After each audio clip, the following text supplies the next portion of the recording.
Hello, everyone. Welcome back to Virtual Consult, presented by Security Specifiers and the Security Industry Association. I'm Ray Coulombe, your co-host for this event. I'm the Managing Director of Security Specifiers, also online here, working the mechanics behind the scenes and helping us with this platform is Jeff Cole from the Security Industry Association and one of our advisory board members. Jeff, say hello to everyone. Hey, Ray. Hello, everyone. Thanks for coming on. Glad to help support this program and have a great finishing session. Thanks, Jeff. So plugging in managed services is sponsored by Brivo. But before we get to the introduction of the moderator of the panel, I would like to remind everyone that Virtual Consult is brought to you by our event sponsors, Ultronics, Aker, Linnell S2, Intel, and Salient Systems. We also have coverage from Bixby and from ASIS for continuing ed units. For Bixby, you need to be on for all 3 sessions to get 3 credits for today. The same rule applies for tomorrow. I'm sorry, it's Bixby's rule, not mine. For ASIS, whatever sessions you attend, you will get credit for. Simply send an email to me at ray@securityspecifiers.com, and I'll make sure you get the certificates for your Bixby certifications or the ASIS certs, be they CPP or PSP. So today we have something that may be out of the wheelhouse of many in the audience, and that has to do with managed services, but maybe it should be in your wheelhouse.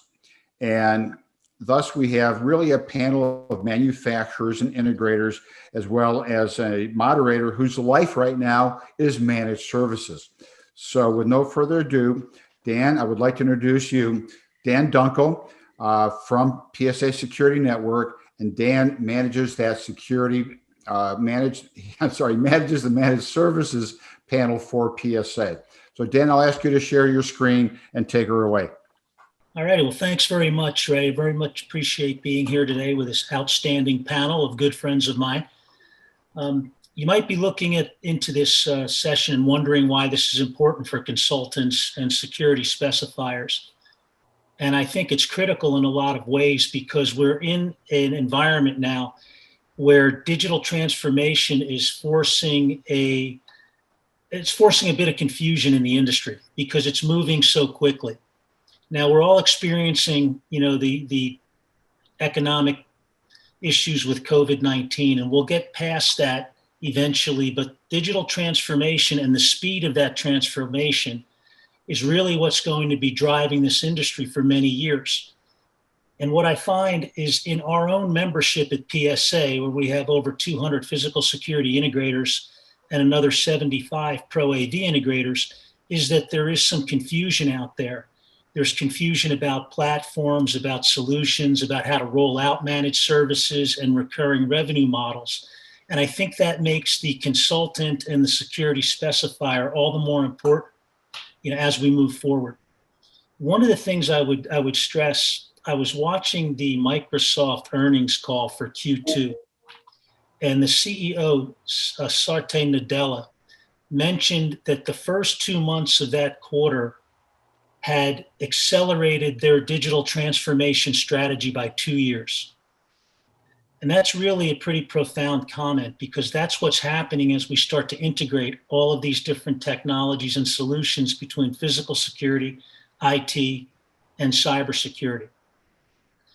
So we have some outstanding solution providers today, as well as a PSA member who's rolling out managed services for cybersecurity in real time. And we'll be hearing from everyone today, as well as addressing these various, here's our handsome panel. I'm sorry, I thought we showed that already, but as you can see, Bud Broomhead, the CEO of Viaku, Dave Lathrop, our Vice President of Business Development from Unlimited Technologies, Steve Van Til, the President and CEO of Brivo, and last but not least, Gary Hoffner, Vice President at PSLA.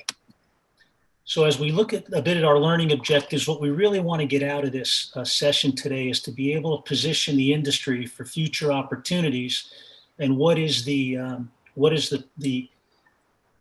what's the session objective for our consultants and on our specifiers. You can read these particular bullets, which we'll all be talking to, because there certainly are a number of managed services that are becoming really the future of this industry.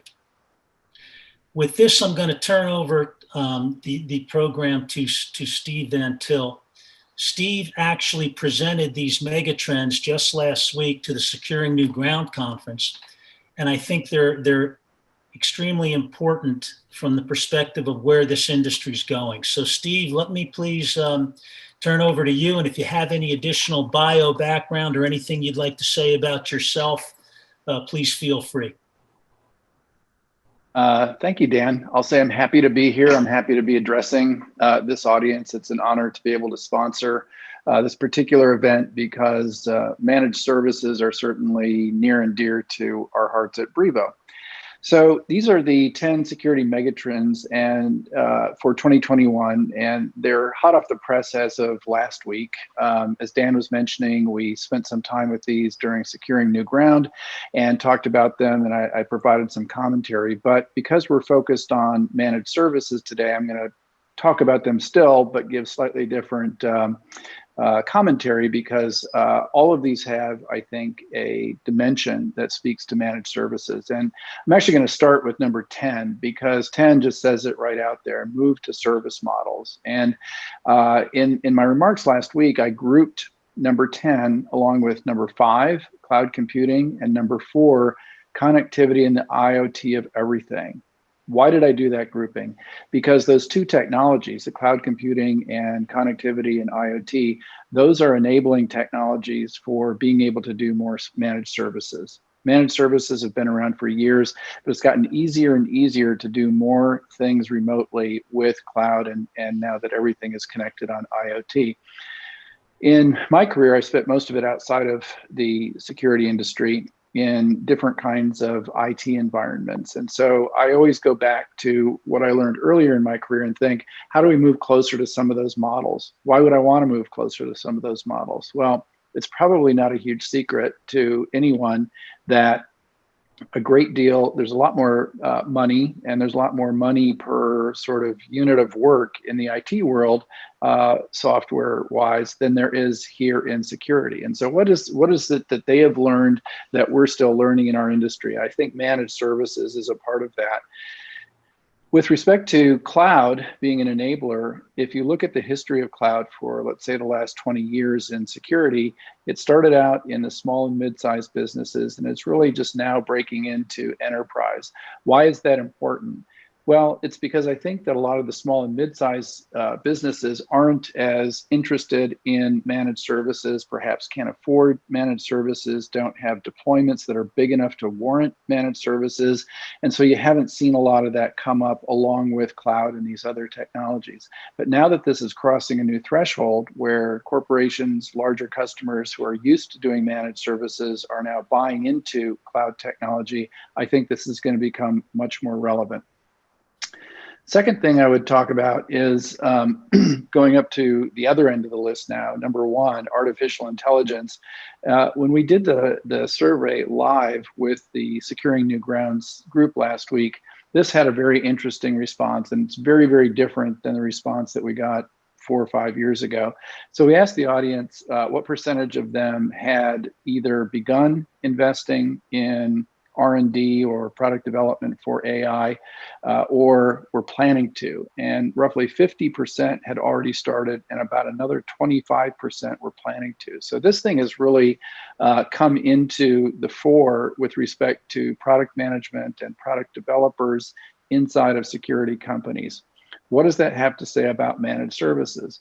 Well, if you know anything about artificial intelligence, today, a great deal of the applications are really a very specific form, which is machine learning. And if you know anything about machine learning, you know that the algorithms have to be trained.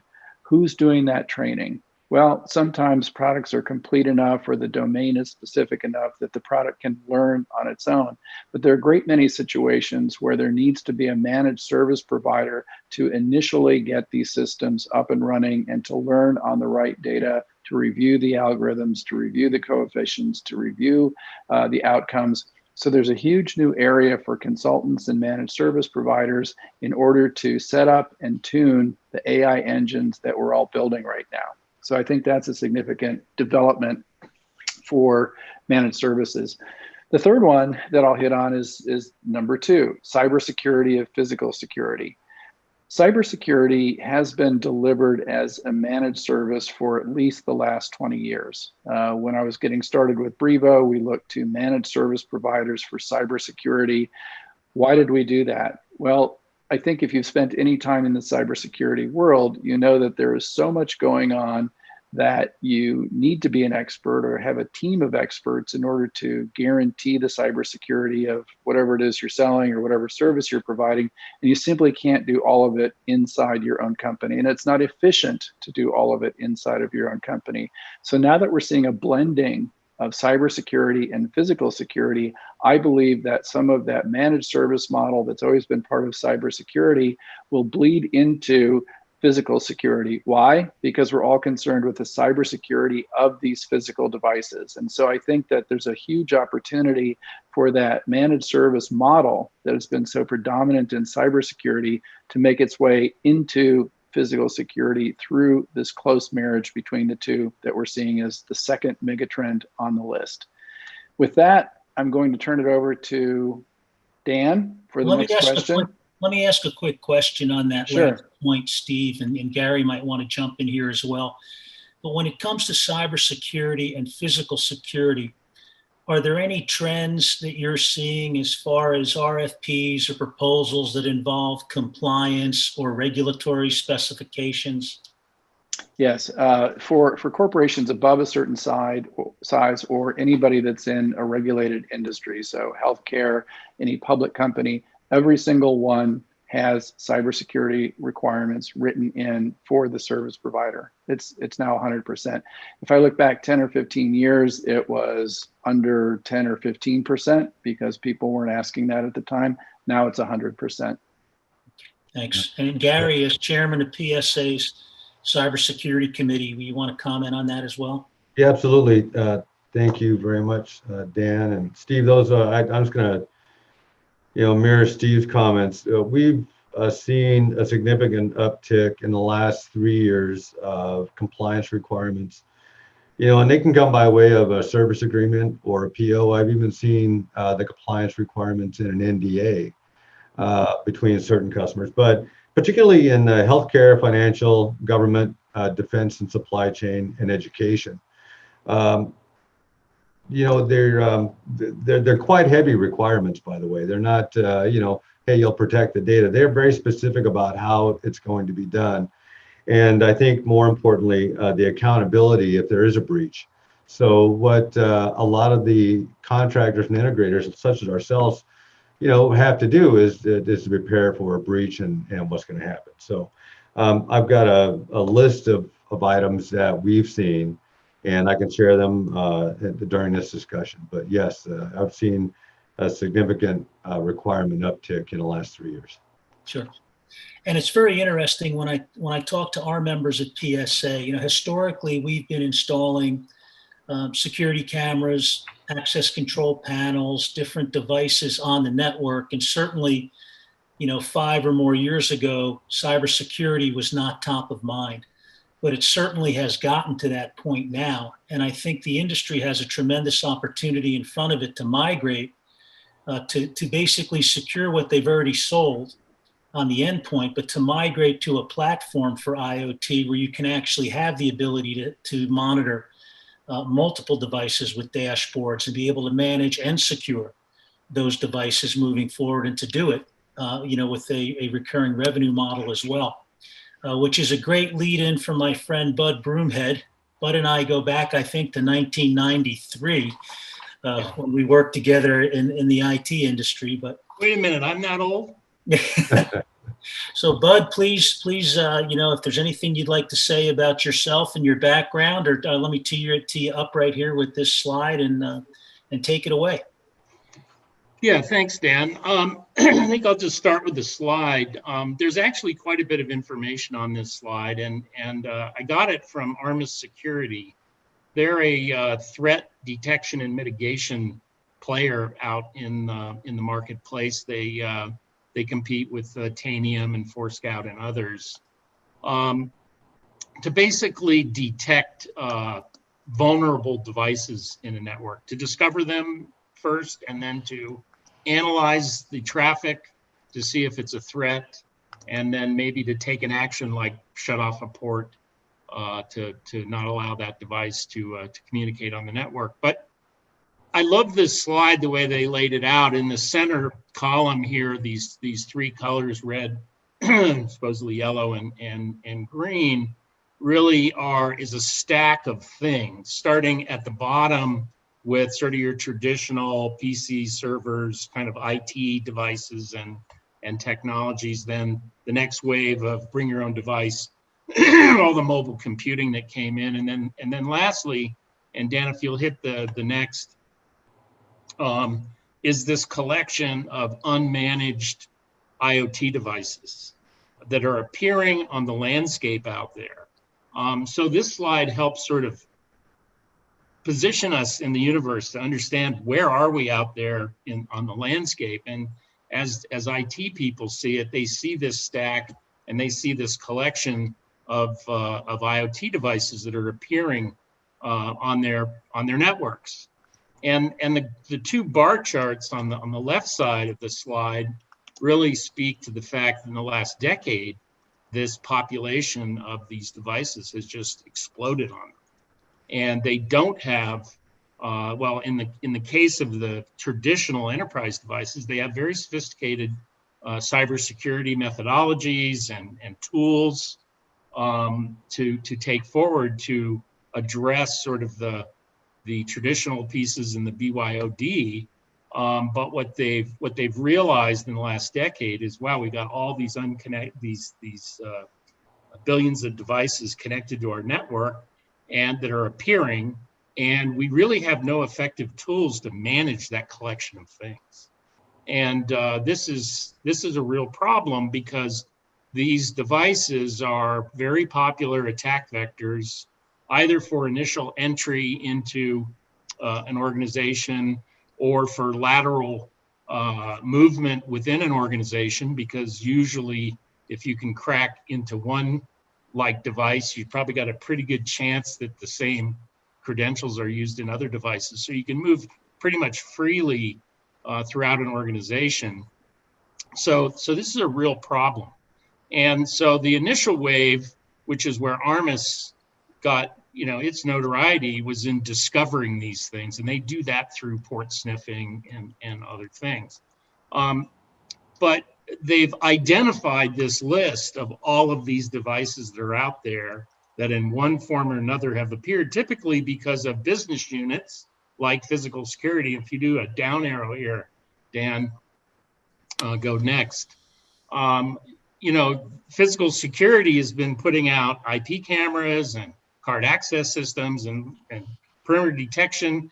All of these devices are showing up on corporate networks, and they're not managed from an IT perspective like they manage traditional enterprise devices or BYOD devices. Their tools don't work on them, and they have no strategy on how to manage these things. And what's characteristic about this collection of this population of devices is the scale. It's very different than trying to manage a few thousand things in a data center. You're talking about hundreds of thousands, millions of devices that are geographically distributed. So everything's not in nice, neat data centers where we all expect it to be.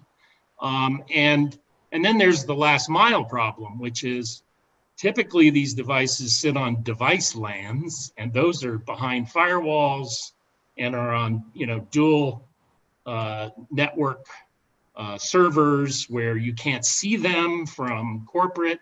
So we have this last mile problem, which makes it really hard because it's really a collection of segmented networks. So the tools that we use for traditional management just don't scale. They don't work in this environment as easily.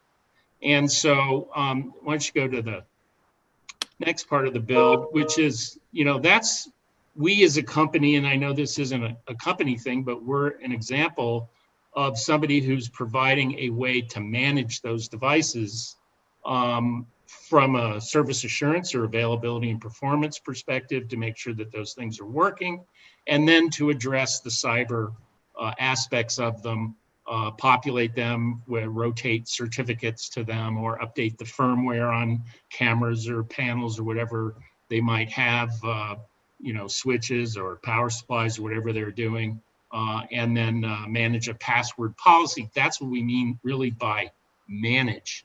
And that's really where the managed service opportunity is in this collection of things. And you're not restricted to just physical security devices. You pop up, you're in a universe of these things. There are many of them. And the techniques and technology and expertise that you will develop in applying these to physical security devices will apply to the rest of these devices as well. So you can build a managed service RMR around providing firmware updates and password management and certificate management to this collection of things. And that's really the opportunity, regardless of how those things got there. And we know there are billions of them out there. So even though over time, maybe the security is going to improve and the strategies will change, there's still a huge population out there of things a huge field of engagement out there to provide RMR services. And we're seeing this from customers and our managed service partners, where enterprises are coming to them saying, look, it's one thing to sort of monitor our environment, et cetera, but we want you to take action. We want you to proactively manage certificates, firmware, and password on all of these devices. And the customers are crying out for service providers to deliver exactly that. That's the opportunity as we see it. That's going to be a huge growing thing. The competition will be the IT VARs who will jump in, who said, oh, we can do this on servers. We should probably be able to do it on IoT devices, given the right tools. But what they lack, of course, is the business context, which physical security integrators and end users have, which is the context where these things are deployed. So that's where we see it. If I could just add one thing, Bud, from a historical context, the Mirai botnet in the summer of 2016 attacked 600,000 IP devices, the majority of which were cameras and NVRs. There were some routers in there, but mostly cameras and NVRs. And it was basically because a lot of those passwords were default passwords, and they simply used a password, software to guess them. Ironically, one of the three hackers was from my hometown of all the places in the US, but at any rate, that was a shot across the bow for the industry, really. And from the perspective of what you said earlier, in those IT devices on the left-hand side of the slide, that threat surface has just been expanding.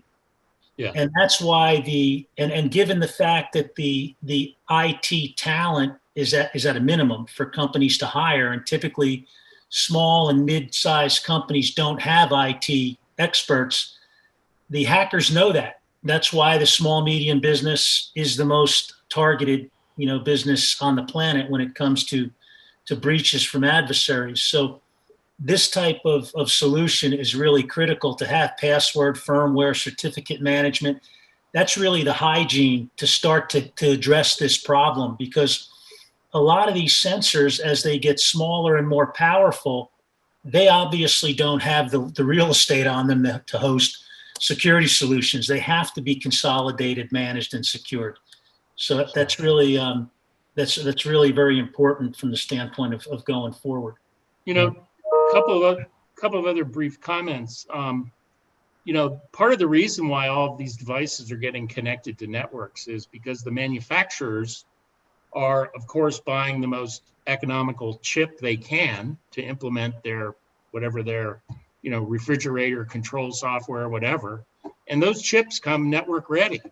So they almost inadvertently have found themselves into this situation where, they're installing devices that are getting connected to a network. Maybe they use it for registration purpose or maintenance purposes, but regardless, these things are showing up everywhere on everything that goes into the business. And this, like you said, they're growing this threat surface, attack surface every day by putting these things in and then not managing them, just leaving them static. One last little data point.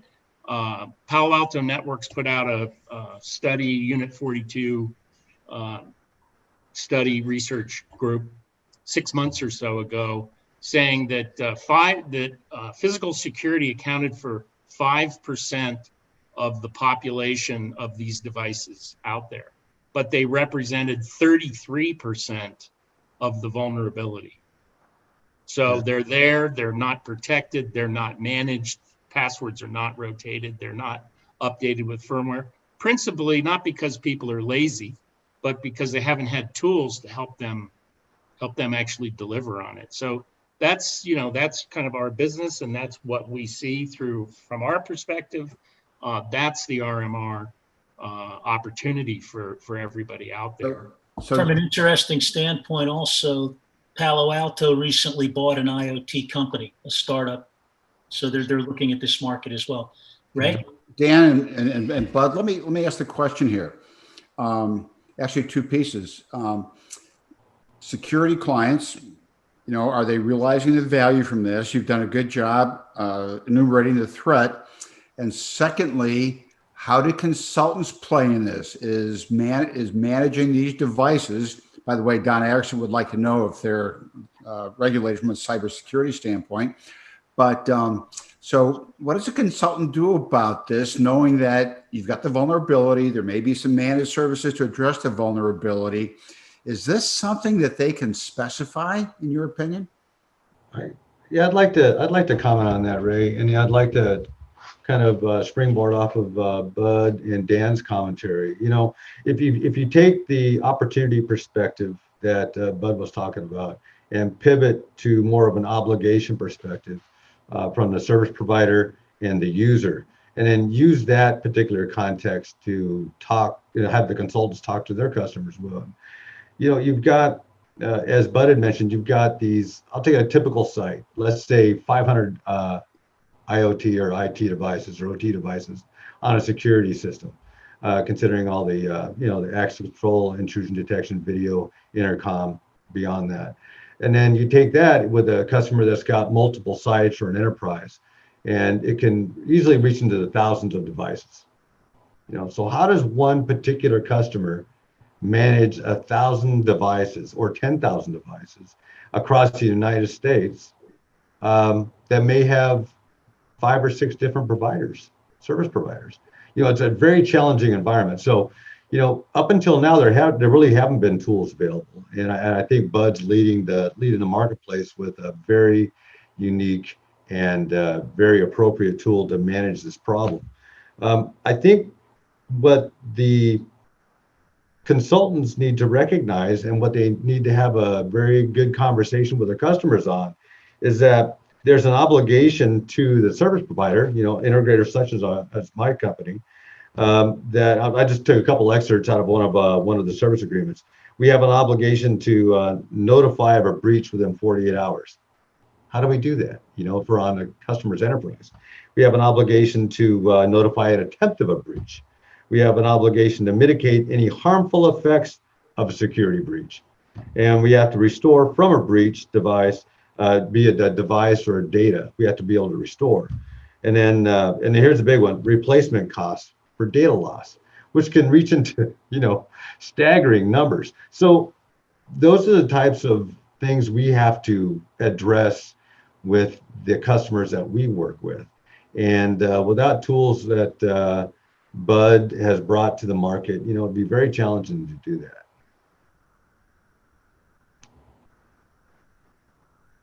Ray, I'm sorry. Yeah, I got it. So at least in this context, it may not, that is the IoT context, it may not fall within the realm of a project specification, but certainly within the realm of that consultant being a trusted advisor to his client, is what I think I'm hearing, Gary. Now, as you get into services like Steve Antil's, access control, managed access control, some of this stuff actually could be in both areas, right? It could be in a project specification as a managed or a cloud service as opposed to a fixed system. Or it could also be almost provision as part of an insurance policy for something that goes in from a cyber perspective. But I'm just trying to, I want to put the head on of all the consultants sitting out there saying, well, okay, this is all well and good, but what's it mean to me? How do I play? And I think that in some cases it's specs, in other cases it's just being in the ear of their client, doing the best thing that they can do in terms of risk mitigation. Ray, I think you're onto something there, Ray, in that I think you made the suggestion, and it's one of the ways that I like to think about it, is consider a managed service to be a component like anything else that you might recommend to a client, right? You recommend hardware, you recommend all kinds of things. Think of managed service as a component that is part of the whole solution. Now, of course, it has some slightly different financial dimensions because it's an ongoing service and many things are not. But I think everybody's used to ongoing subscription services at this point, so it doesn't really stand out that way anymore. The other thing I'd like to add, Ray, is that, let's take something very simple, firmware updating on cameras. With existing contracts that integrators have out there with their customers, it's a little bit of a jump ball as to who's really responsible for that. Yeah. It wasn't even specified before. And so I think, the community needs to respond to that and build in the responsibility, that Gary was bringing up. That has to be delineated. Even if a solution isn't specified, the responsibility has to be delineated that, the integrator is going to provide this or the end user is going to provide it, but somebody needs to, take ownership of that. And that should be part of the spec. Certainly. Yeah, Bud, that's a good point. And I'd like to add a little bit of color to the vulnerabilities around firmware, because typically when a vulnerability is published, it's published in the IT security world. And outside of physical security, it just further supports what you just said, in that the physical security teams typically don't have the ability, unless they go out and touch every camera. And when you're talking thousands of cameras, they don't have the ability to push firmware or to do firmware updates through the IT system, or even know that there's a vulnerability associated with a particular type of camera they have, where the type of platforms that you're talking about for health-based maintenance, our platforms are similar, like the one that we have. That allows the physical security department, through one pane across many different networks, to be able to see what firmware they have and if there's a vulnerability. And that supports why managed services can better support that, because they can actually step in and take care of the problem for physical security and IT. And that's a great lead in for you, David. Okay. So what we do when we start off with a customer, in regards to deciding whether they're going to have on-prem or off-prem installations and managed services with a health-based maintenance platform and AI, we first look at the risk-based management framework that they have, and then we go through a process of consulting with them, so that we're really looking at the overall infrastructure, from policy to screw to rack to the every U in the rack and how many cameras they have, and setting expectations with the customer as to what the end goal they want is in their cybersecurity and their risk-based management frameworks. It's important that when we do this, we bring awareness to our customers in regards to cybersecurity risk. And that's what I'm going to talk about in the next two slides. Next slide.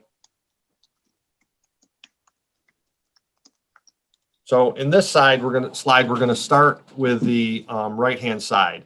This depicts the cost of cybercrime worldwide. On the left-hand side, we've chosen to use the NIST 800 series, NIST 853 series cybersecurity controls, which with the main controls at 357 roughly and all the subfamilies included in those standards equal 640 available controls to address cybersecurity on an infrastructure, including physical security. The next thing we did is we plotted the average transport network in the utility industry, mainly because of the NERC CIP standards, which kind of upped their game back in 2006 and 7. And those numbers came in surprisingly below 140 controls. So that's the flat line along the bottom that doesn't seem to change over time, even as we pass 2020 all the way out to 2025. The next thing we did is we plotted the cost and predictions of the history, the current, and the future of cybersecurity crime. And then we plotted the sheer number of attacks. What we were looking for in this graph was the angle of slope. And what we found was the sheer number of attacks, which we talked about earlier, is due to machine-on-machine learning in the hands of the bad guys, has a matching slope to the cost worldwide. Now, when you look at these numbers, we're on target to be at $2 trillion this year, $6 trillion next year, and $8 trillion in cybercrime the following year. Those are some big numbers, and they're going to impact all of us. But more importantly, in this slide, just below the right-hand side above cyber risk, what you'll see is a gap that's starting to occur this year. This isn't 2 years out, 3 years out, 10 years out. This is this year. And you're seeing that the control measures in place are flatlined. There are no adjustments going into place to address the exponential increase in cybercrime and cost. So next slide, please. How that relates to the infrastructure that you're hanging all your cameras, card readers, really any asset off of, is that firewalls, while still needed, become reactive cybersecurity. And as we enter the era of AI-based defense systems, what we're saying is that if you don't have an AI-based defense inside your network to fight machine-on-machine attacks, you're not going to be able to keep up with the sheer number of attacks. So there's a fundamental change occurring in the cybersecurity industry, and that's happening now. That's this year moving into next year, where you're going to have an AI-based defense to keep up with the sheer number of attacks. The president knows this. In 2019, an executive order was issued for the NIST standards to start to include AI-based defense.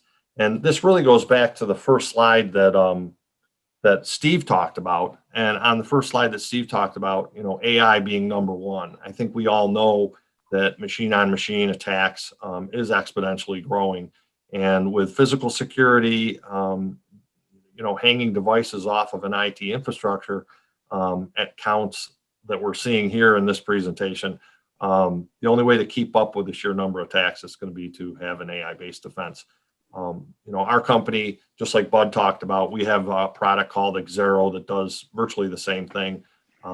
There's a couple different, pretty well put together health-based maintenance platforms. What we've done with our Xero product is we've worked out APIs with the IronNet product, the IronNet AI, that can automate and offer automation and quarantining of both phishing and, in the future, of malware within somebody's infrastructure based on their appetite for automation.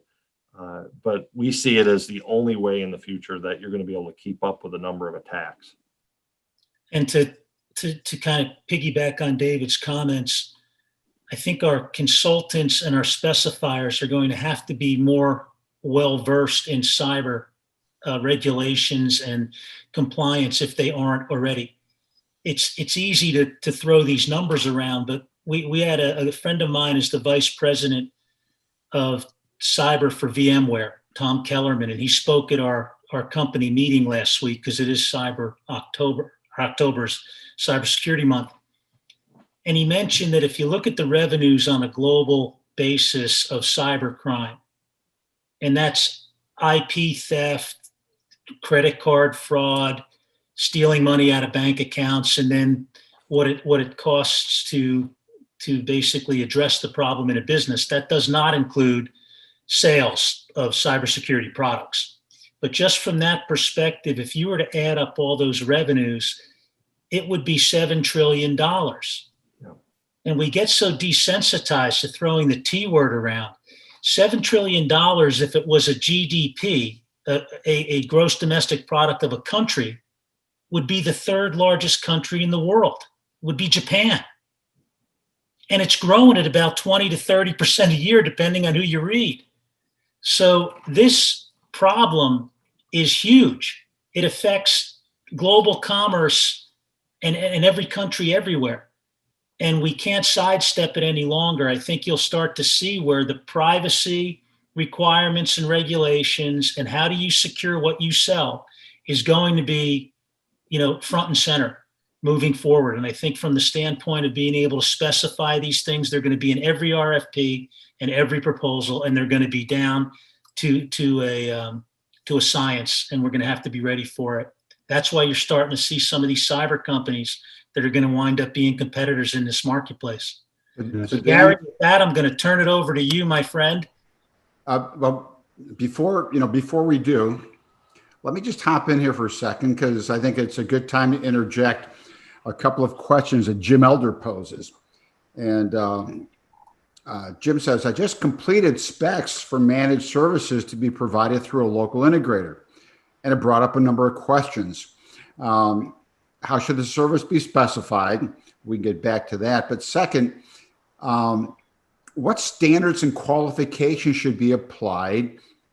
And is it common for managed service providers to work under the integrator? So let's take that first one, Dan. If a guy's going to, specify this stuff, what standards and qualifications should be applied to these various services? Gary, you might want to talk to that because you're doing it right now. Yeah. So there are many. I think that if you're going to, first of all, let me step back and just say one thing that'll resonate with everybody. I think it's important to know two things, actually. One is that, the physical security department in any of your consultants, customers, companies is typically the less enabled to deal with this kind of problem. And I think Bud mentioned it earlier, is that it's more of an IT-centric issue and solution than it is a physical security solution. So that's why we need to kind of pivot that to an obligation thing.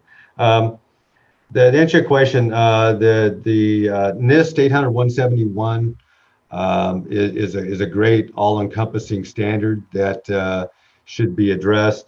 The CIS controls, there's a number of controls there that can be used as a reference and standard. The CMMC, the Cybersecurity Maturity Model, which is really starting to take hold now with any kind of defense and government. Those are three of the biggest I've seen. And of course, 853, the NIST standard. So those are things that, 60% of all attacks take place through the supply chain, right? So it's companies like our smaller organizations, or it's your consultants' customers that are smaller that serve much larger companies. And those are the companies you need to protect, because that's the vector, right? It's easier to get into these guys because they're not that protected. And the bad guys know that, that the IoT devices are largely unprotected, and they're trying to get through those devices to get into the network, to get into the corporate LAN. Okay, I think that was a good summary of the relevant standards and qualifications for cyber. I do want to make sure, Dan, I'm going to let you pick back up here, but before we get done, to really get beyond cyber and into those existing cloud services that are provided as managed services that are baseline security services, like access and video. But let's continue on the cyber. But I do want to leave some time for that piece of it if we can. All right. Yeah, and absolutely do want to come back to Bud and David regarding predictive maintenance as an ROI feature, and being able to do that as a managed service. Well, and as Steve as well, because speaking for the cloud service providers out there for baseline services, I don't want to lose sight of that and get totally carried away with cyber. They're all important. Gary, you want to address this slide or wait until later? No, I can address it. There's a variety of things. I want to go to Steve real quick. And Brivo is a leader in the field of access control and now integrating video into their platform. And I think it's important that you recognize that, this whole pandemic has caused a lot of companies to rethink their strategy in terms of real estate and how that's going to affect us moving forward in terms of how to protect users in a fragmented environment is going to be super interesting. And I think that there's a lot of unknowns about that. So I think to be able to have a system like what Steve promotes, to be able to scale, to be able to go up and down, depending on how much you need to protect, and to be able to be nimble so that you can scale is super important. So that's one of the reasons we're moving toward more of a cloud offering as well. So in terms of protecting devices, there are a lot of services out there. We use two. We use a company called eCentire, and they're a true MDR, management detection and response company. So coming from more of a security centric position than an IT centric position, because that's the people we deal with on a daily basis. We come at them at providing a security system. So you have two tacks generally. You go with the IT centric tack, which is fortify your network, protect it the best of your ability, and then you mitigate the risk there. Or you go with a really good management detection, monitoring detection and response strategy where you immediately protect your environment and then you go back and later remediate. That way, and I'm not talking about years, I'm talking about right away, but at least the strategy this way is that you're protecting your data and that of your customers as quickly as possible. And you can do the same thing with the deployment because they cover all the IoT devices as well. Absolutely. Bud, would you care to start the discussion from the standpoint of managed services around maintenance assurance and predictive maintenance? You're on mute, Bud. Sorry about that.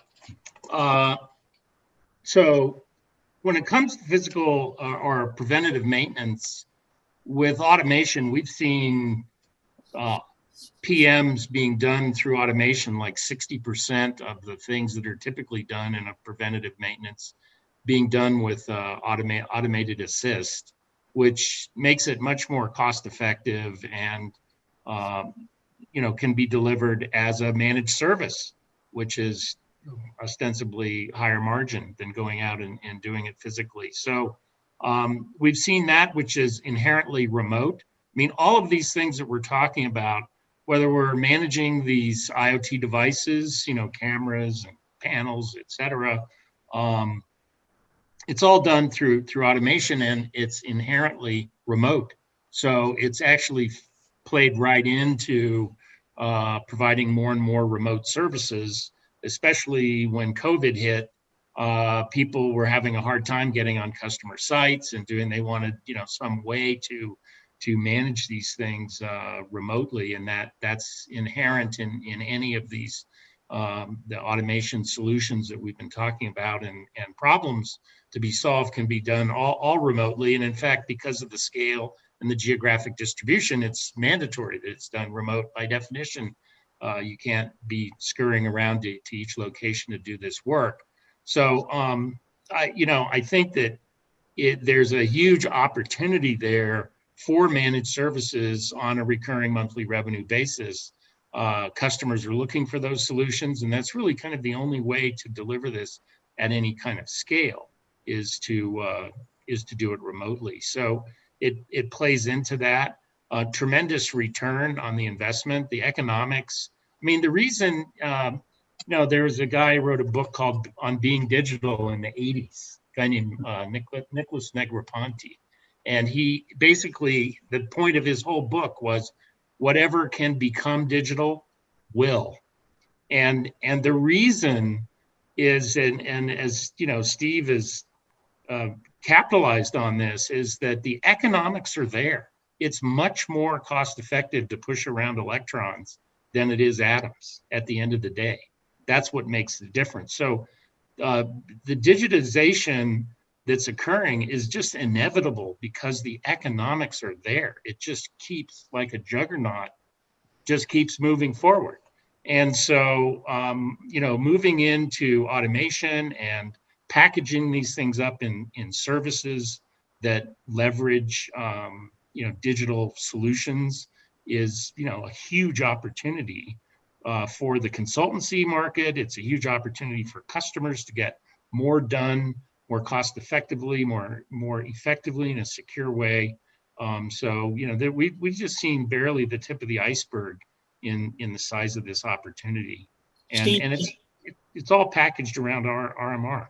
Steve, can you talk a little bit about how those design specs might be changing for buildings in this COVID scenario we find ourselves in today?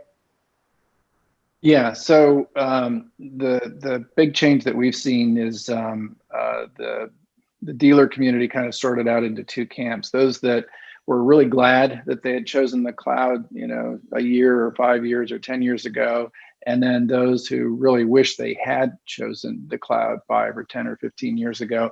And the reason, of course, is that those who had chosen the cloud were much more equipped to help their customers during COVID with any kind of remote operation that they wanted to. And so it was very prescient of them to have selected something that was in many respects more resilient than on-premise solutions, because you can operate it from anywhere. And of course, it goes without saying that mobile apps are part of that equation of operating from anywhere, not only for the dealers who may be doing managed services, but also for the customers themselves. And so everybody finds that the accessibility of cloud or internet-based solutions is much higher than the way it was done before. That trend is expected to continue. My expectation is that over time, we approach 100% cloud saturation in all security functions. And the reason is, if you look at any other industry that's 5 or 10 years ahead of where we are as a vertical market, they have all gone that way. And there's really no reason for it not to be the expectation for security. Will there be hybrid systems? Will there be edge devices? Of course there will be, because we are, at the end of the day, a physical industry, and there have to be physical devices that are interacting with doors and sensors and things like that. But saying that edge computing means we're still on premise is a very different thing than saying the main server and software and data infrastructure is on premise. And so conflating those two really doesn't give you a whole lot of clarity. I really think that all of those data functions and the like are going to move to the cloud, if for no other reason than it's a lower cost of ownership. And look at where all the tools are for doing data analytics. They're all in the cloud. They're all coming from other service providers. Look at the recent IPO of Snowflake as a great example, and the valuation that they have, purely on the basis of providing data storage and data analytics for every other kind of vertical market there is. That's where the power is. That's where the best tools are. We would be fools not to go in that direction. David, can you speak a little bit, with your background in infrastructure, about how cloud or managed services can impact the reliability, overall system reliability? Sure. I'd go back on the physical security side. We've had some customers that we've used our product with, both on the IT and the physical security side. Like Bud was saying, huge reductions in rolling trucks and sending people out to the sites, both to the data center as well as a remote building someplace out, 3-hour drive one way. And what that does is it gives an engineer the ability, through a single pane, to look at the entire infrastructure and realize that while the first person to make the phone call was your security ops center saying the camera's out, it's actually the transport network 3 buildings away looks like it's been cut. We run into that kind of stuff all the time, and we can eliminate, I don't know the statistics on it, but it's a massive amount of times that we would have to roll the trucks every time to go out and start really on the wrong end of the troubleshooting, to get to that point. And that impacts the reliability because the downtime is then mitigated because the real core problem is addressed from the get-go. Steve, your background in cloud is obviously very extensive. If you had to look at the percentage, just in round numbers, of folks that you feel are in the hybrid mode versus full-on cloud, how would you define those two camps? We have on-premise, which we're all familiar with, but as we migrate to cloud, what can you put a percentage on those? It's hard to put a percentage on it. I find it easier to talk about that in terms of the specific application. So as most of you on this panel know very well, there has been a history of a lot of on-premise DVRs that are cloud managed or cloud connected. So there's an overlay on top of a whole bunch of traditional DVRs. And of course, that's because of bandwidth and storage and all those things that made video a much harder thing to transition into the cloud than, let's say, access control or even alarm monitoring. So that part of the industry as a group probably still has a much higher percentage, even with some of the cloud-based systems that still have secret hard drives in different places on premise so that they can buffer and they can store and they can sort. So that part of the industry is probably the most hybridized still for all the reasons I just cited. If you look at access control, I can only think of one vendor that has done that same overlay architecture.